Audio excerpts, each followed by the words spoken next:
Every year on the anniversary of their first date, she wrote him a letter. On the day he died, she found them all in his drawer, unopened. This is the last letter she never sent. It was the kind of love story that made everyone sigh. They had met at a bookstore, two souls recognizing each other from across the crowded room. He had been reading a book on ancient mythology. She had been browsing the poetry section. Their eyes had met over the heads of the people in the queue at the counter. His were the kind of eyes that held galaxies, and she was lost in them. Their first date had been at a cafe near the bookstore. They had talked for hours, about everything and nothing.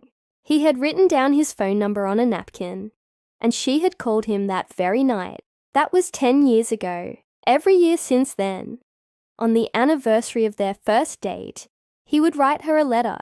He would tell her how much he loved her, how much he appreciated her, how grateful he was that fate had led them to each other.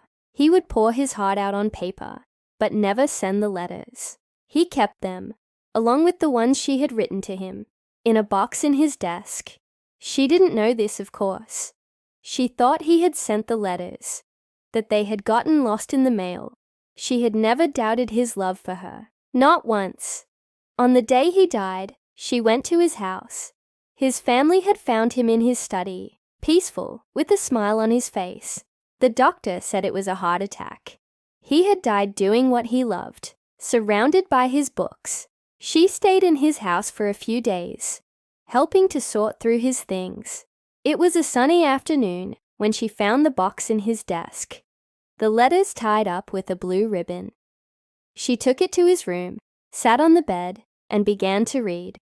His letters were filled with love, admiration, and a deep sense of gratitude for the time they had spent together.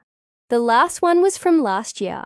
It said, "I love you more than words can express. Thank you for being you.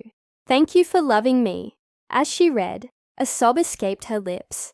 She had loved him too, with all her heart. But life had a funny way of working out. He had loved her more. He had loved her fiercely, passionately, and he had shown her just how much he cared. She finished reading the last letter, her tears falling onto the words. It didn't matter that he had never sent the letters. They had done their job. He had loved her, and that, she knew, was the most important thing. Some letters, she realized, don't need stamps. All they need is hearts brave enough to write.